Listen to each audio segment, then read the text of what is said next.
శివాయ భిక్షాందే. ఆ పేరు చెప్తున్నందుకే మీరంతా ముష్టెత్తుకు బతుకుతున్నారు. ఓ తెలుగా? ఆయన ఎదురుగా నిలబడ్డావు, ఆయన గాలి పీలుస్తున్నావు, ఆయన పేరు చెబితేనే చిరాకు పడుతున్నావు. చిత్రంగా ఉంది శివ. ఆ పేరే పలకొద్దంటున్నాను. ఈ కట్టెకు పెట్టుకునే పేర్లు ఎన్నో ఉంటాయి, కానీ లోన ఉండేది శివం ఒక్కటే. ఆ శివం పోతే మిగిలేది శవం. ఆ శవాల్ని పీకు తినే అఘోరాలు ఎక్కడుంటారు? అఘోరాల వాళ్ళని చూడాలనుకోవడం, వాళ్ళ దగ్గరికి వెళ్ళాలనుకోవడం మూర్ఖత్వం. వాళ్ళ దగ్గరికి వెళితే తిరిగి రావు, ప్రాణాలకి ప్రమాదం.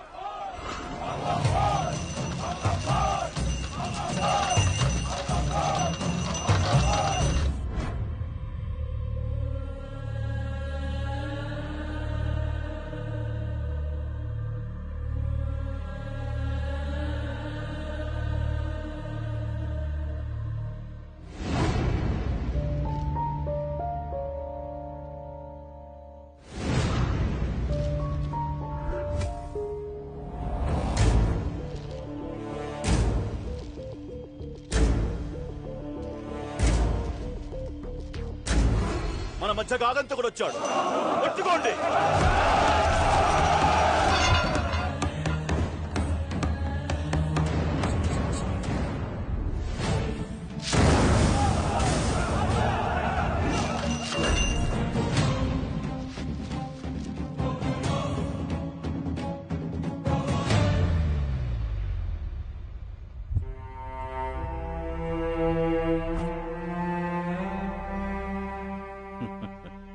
నా ప్రాణం కావాలా? మహిని ఎందుకు చంపాలనుకుంటున్నారో నాకు తెలియాలి. తెలుసుకుని ఏం చేస్తావు? ఆమెను కాపాడతావా? అది నీ వల్ల కాదు.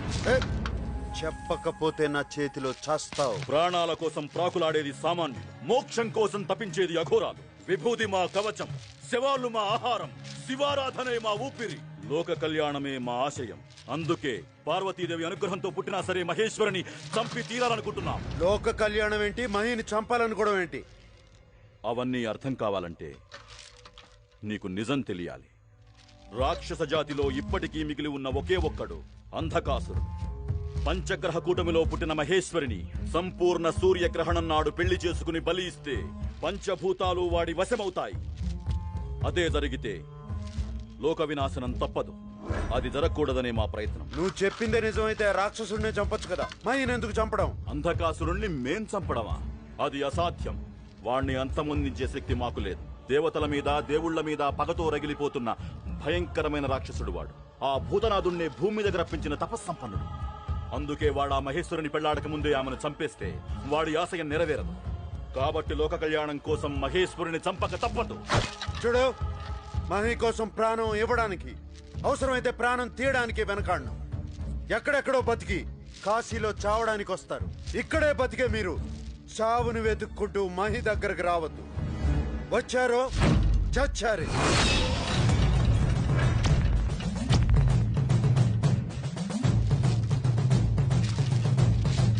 అతను అలా వదిలేశారేంటి స్వామి?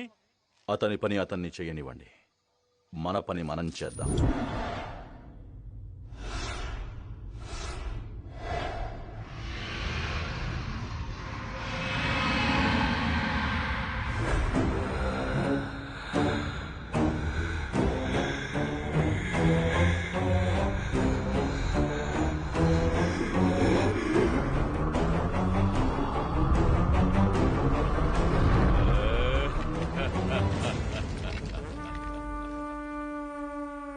जा रे मही,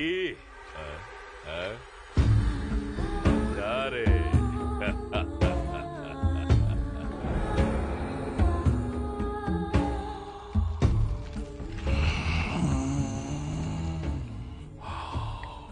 परिमళం, యవ్వన పరిమళం.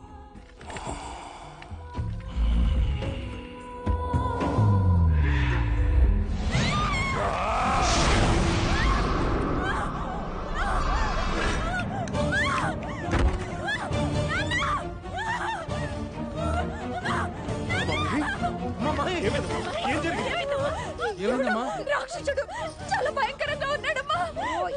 ఏదో పీడకలై ఉంటుందమ్మా. పీడకల కాదమ్మా, వెళ్ళి విభూతి తీసుకురా. ఏం లేదు, భయంకరంగా అంతా నీ భ్రమ. వివాహం వీలైనంత త్వరలో తగిన వరుణ్ణి చూసి మహేశ్వరికి కళ్యాణం జరిపించండి. సమస్యలన్నీ అవే తొలగిపోతాయి.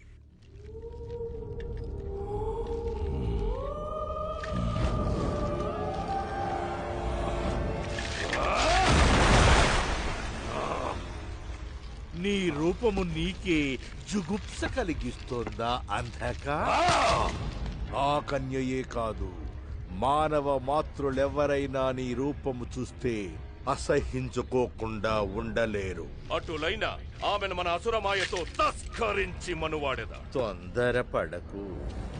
ఆ కన్య నిండు మనస్సుతో నిన్ను ఇష్టపడి మనువాడిన తరువాత బలి ఇస్తేనే నీ కోరిక సిద్ధిస్తుంది. కనుక ఆ బాలను నీవు ప్రేమతో లాలించవలే, ఓర్పుతో బుజ్జగించవలే, నేర్పుతో పరిణయమాడవలే. ఆమె నన్ను చూస్తేనే భయంతో బెంబేలెత్తిపోతోంది. అది అసాధ్యం. సాధ్యమే అంధక. ఎలా? ఆ బాలను వివాహమాడదలచిన వాడి శరీరంలో ప్రవేశించు, ఆమెను మెప్పించు, అనుకున్నది తెలివిగా సాధించు. సంపూర్ణ సూర్యగ్రహణం రావడానికి ఇంకా 15 దినములు మాత్రమే ఉంది. ఇవన్నీ కాశీ మజిలీ కథలు నేను నమ్మను అని నువ్వు అనుకున్నా ఆ ఘోరాలు నమ్ముతున్నారుగా. సంపూర్ణ సూర్యగ్రహణం లోపు మహేశ్వరిని చంపి తీరుతామని నీ ముందే శపథం చేశారంటున్నావు. వాళ్ల నుండి నీకిష్టమైన మహిని కాపాడి పెళ్లి చేసుకోవాల్సిన బాధ్యత నీకుంది. నాకిష్టమే అనుకో, కానీ మహికి నేనంటే ఇష్టం ఉండాలి కదా. నువ్వంటే ఇష్టపడిన వాళ్ళు ఎవరుంటారు మళ్ళీ? అక్కడ రాసి ఉంటే పరిస్థితులు వాటంతటా అవే వెతుక్కుంటూ వస్తాయి. మళ్ళీ రండి రండి, కరెక్ట్ గా టైంకి వచ్చారు. మీ గురించే మాట్లాడుకుంటున్నాం. మహి ఎలా ఉంది? మహి గురించి మాట్లాడాలనే వచ్చాను. నమస్కారం అండి. నమస్కారం. ఈయనెక్కడో చూసినట్టుంది. ఏ గుళ్ళోనో చూసుంటారు. జరిగిన ప్రమాదాన్ని మహి అస్సలు మర్చిపోలేకపోతోంది. నిద్దట్లో కూడా భయంతో కలవరిస్తోంది. తన ప్రాణాలు కాపాడిన నువ్వే ఎలాగైనా తనకి ధైర్యాన్ని చెప్పాలి. ఒకవేళ నీకు అభ్యంతరం లేకపోతే నువ్వు మాతో పాటు కొద్ది రోజులు మా ఇంట్లో ఉంటావనే ఆశతో వచ్చాను. అరే భయపడకండి, మహి కోసం నేను తప్పకుండా వస్తా. ఆహా, ఇవన్నీ మీ లీలలు.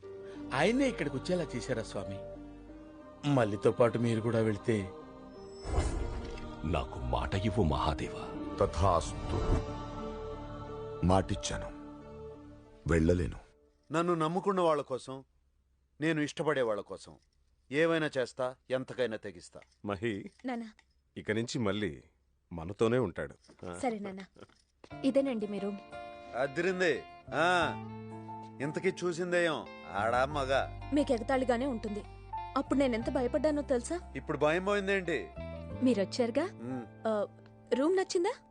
నిజం చెప్పాలంటే ఇదే మా కాలనీలో అయితే నేను ఇంటికి వెళ్ళేసరికి మా గ్రూప్ అంతా పరిగెత్తుకుంటూ వచ్చి మళ్ళీ వచ్చేసావా అంటూ వాడేసుకుంటా. అందరం ప్రశాంతంగా కూర్చుని పూజ ప్రారంభించి కాస్తంత తీర్థం పుచ్చుకుంటాం. తర్వాత మా ఊళ్ళంతా పురాణ కథలు చెప్తుంటారు. అనగనగా ఒక రాజుగారు ఉండేవారు. మనం మనకు తెలిసిన రామాయణం, భారతం చెప్పుకుంటాం. ఆ తర్వాత ఇంకేముంది, భజనే. భజన? భజన అంటే మా ఇంట్లో వాళ్ళందరికీ చాలా ఇష్టం. ఇప్పటి నుంచి ఇక్కడే చేసుకోవచ్చు. ఇక్కడ మాది బాగా మాసు, మీ వాళ్ళకంత మాసు నచ్చదు. మాదేదో హ్యాపీగా గడిచిపోయే లైఫ్. అయినా ఏం చేస్తాం, ఇక్కడికి రాక తప్పలేదు. ఇష్టమైన వాళ్ళ కోసం కష్టమైనా తప్పదు కదా. నేనంటే మీకు అంత ఇష్టమా? చాలా.